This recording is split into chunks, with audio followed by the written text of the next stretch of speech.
කොහොමද යාළුවනේ යාළුවට මම ඊට කලිනුත් මේ සම්බන්ධව මේ බයික් එකේ වීඩියෝ එකක් දැම්මා. මේ දෙවෙනි වීඩියෝ එක. පළවෙනි වීඩියෝ එකේ කිව්වා වගේම මේක ගන්නවා නම් මේ සෑහෙන්න කල්පනා කරලා ගන්න. මොකද මේකට ස්පෙයා පාර්ට්ස් වත් තාම නැහැ. මම මේකේ පළවෙනි වීඩියෝ එකේ කියන විදිහට තාමත් මේකේ මිස් එක ඒ විදිහටම තියෙනවා. මම ඒක බොරලැස්ගමුවේ අර රත්නපිටිය කියන කම්පැනියට අරන් ගිහිල්ලා Honda ඒ වර්ක්ෂොප් එකනේ ඒකට දැම්මට පස්සේ තායි මේගොල්ලෝ හදලා දුන්නා ඒ විදිහටම පැදලා බලන්න අවුලක් නැහැ දැන් හරි කියලා. ඒත් ඒ විදිහටම මිස් එක තියෙනවා. මේගොල්ලෝ ඊට පස්සේ කියනවා මේ ඊට වඩා හදන්න බැරිලු මට කියනවා. ඊට පස්සේ මම මේගොල්ලෝ මැනේජර් කෙනෙක්ට කතා කරන්න ඕනේ කියලා මං කිව්වා මට මේක ලියුමක් ලියලා ඕනේ මේ බයික් එකේ කිසිම ලෙඩක් නැහැ කියලා. ඕගොල්ලෝ මට ලෙටර් එකක් ලිඛිතව ලියලා දෙන්න කියලා. කවුරුත් ලියලා දෙන්නේ නැහැ. මට ඔක්කොම නිකන් ආගියු කරගෙන තමයි එතන ආවේ. කට්ටිය කියනවා මේ එහෙම ලියුම් ලියලා දෙන්න ඔයාට එහෙම ලියුම් ලියලා දෙන්න බැල්ලු අරකයි මේකයි. මං කිව්වා හරි ඕගොල්ලෝ දැන් මේකේ ගලවලා හදපු මොන හරි මේ කෑල්ලක් හරි මොන හරි තියෙනවා මට පෙන්වන්න කියලා. එහෙම කිසිම දෙයක් මේගොල්ලෝ දෙන්නේ නැහැ. මේගොල්ලෝ ඒ තරමට බයයි. මේ අපිව නිකන් කඩේ යවන එක විතරයි මේගොල්ලෝ කොහොමත් කරන්නේ. මේකේ දැන් තව ලෙඩක් ඇවිල්ලා තියෙනවා යාළුවනේ මේක රේසර් ගිහිල්ලා මේ ඇහෙනවද සද්දේ? රේසර් ගිහිල්ලා මේක දැන් මාසයකට වැඩි මම සර්විස් සෙන්ටර් එකකට කියලා හැමතැනටම ගිහිල්ලා මම මේ බයික් එක ගත්තේ දවසේ ඉඳන් මම මෙහෙමයි රස්ටි අදුන එක තමයි කරන්නේ.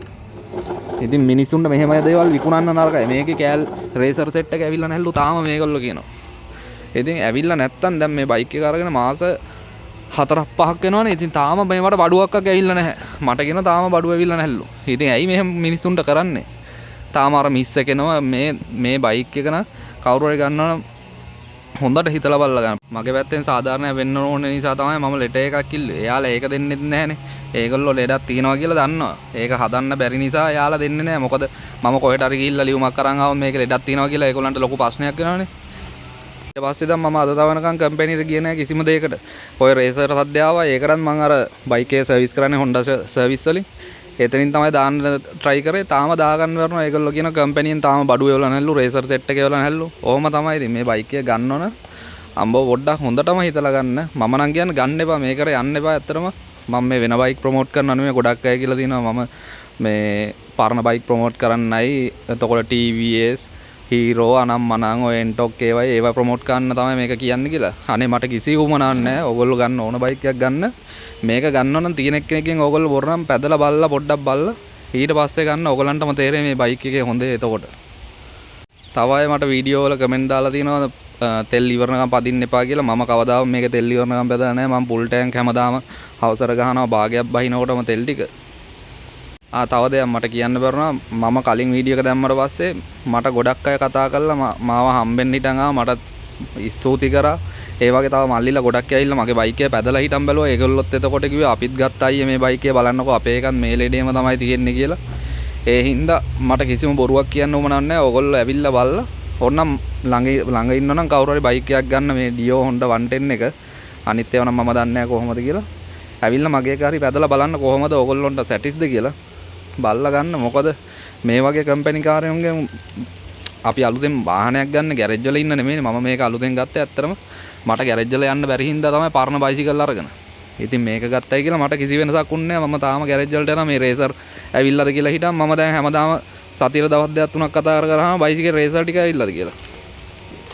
මොකද නැත්තම් මේක මම දන්නවා දැන් දුවලා මේ බර කරත්තයක් වගේ මේකේ සද්ද දැන්.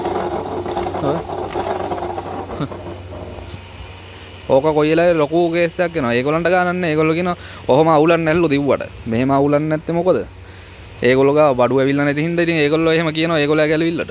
මම මේ වීඩියෝ එකේ අන්තිමට තව දාන්න ඕගොල්ලන්ට බලා ගන්න මේක ගලවපු තැන්වල ඔය ෆොටෝස් අනම්මන ඔක්කොම මම දාන්නම් මගේ ගාව. ඔය සර්විස් ඔක්කොම ඩොකියුමන්ට් ඉදන් මගේ ගාව තියෙනවා ඒවා.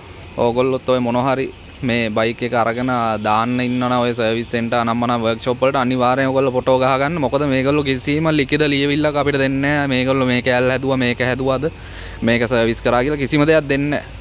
මොකද ඒගොල්ලෝ කියන්නේ වොරන්ටි තියෙනවනේ හදලා දෙන්නම් කියලා. අපි ඉතින් සතියේ දවස් දෙක තුන යන්න ඕනේ මේ බයිසිකලේ අරගෙන බොරලැස් ගමු එතනම මේක හදාගන්න හැමදාම. එහෙම යන්න බෑනේ. ඉතින් මිනිස්සෙක් 7:45ක් කියලා දීලා 7:35ක් 7:35ක් දීලා මේ බයික් එක ගන්න දුවන්න ඕන නිසානේ මේක මේ අරගෙන හැමදාම ගෑරේජ් වල යන්න අපි ගන්න නැහනේ.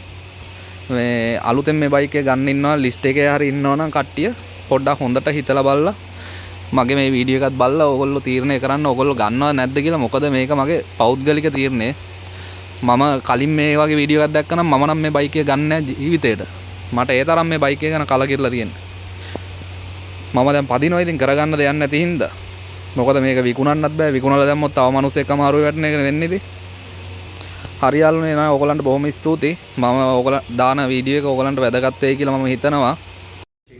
ඉතින් දැන් අද ලෙඩක් නැහැ. ඕගොල්ලෝ කිසිම ලෙඩක් නැතුව දුන්නේ කියලා මට බයික් එක කියන්න. එතකොට හරිනේ. ඊට පස්සේ ලෙඩක් තිබ්බොත් මම බලාගෙන ඉතුරු හරිය. නෑ මම වීඩියෝ කරනවා. වීඩියෝ කරලා තමයි කියන්නේ. ඈ? කුලින් පවර් එක අඩුයි. මම දන්නේ නැහැ. මම ඉංජිනේරින් පැත්ත දන්නේ නැහැ. ඔය එනවා අපි ඉතින් බැලලා කලින් දැන් ඔහොම තිබ්බේ නෑ. ඇස්ලේටර් කරන විදිහට ඒ කියන්නේ අපි බයික් වාහනේ යනකොට ඒ විදිහට තියෙන්නේ බෑ. ඔව්. මම කියන්නේ දැන් ඒ විදිහට යන්නේ නැහැ කියලා. මම බයික් එක මාරු කරලා ඉල්ලුවේ ඔය 1000 වයින්නත් කලින් මම ඉල්ලුවේ. එතකොට තිබ්බනේ මොකද 35ට වැඩි යන්න බැරුණා. එතකොට නතර වුණා බයික් එක. ට්‍රැෆික් එකේදී ගන්න නතර වෙනවා. ඊට කරනවා. නිෂාන් කියලා කෙනෙක් කතා කරලා මෙතනට එව්වා. මෙතනට එව්වට පස්සේ සතියයි පැත්තේ හදලා දුන්නා. මෙතෙන් හදලා දුන්නා. ඊට පස්සේ සතියයි පැත්තේ සතියෙන් ආයෙ ආව අරලේ. ඊට මට ආයෙ කියනවා ආයෙ ගෙන්නලු. මම ගෙනාවේ නෑ. මම මාසෙකට පස්සේ තමයි දැන් ගෙනාවේ ආයෙ.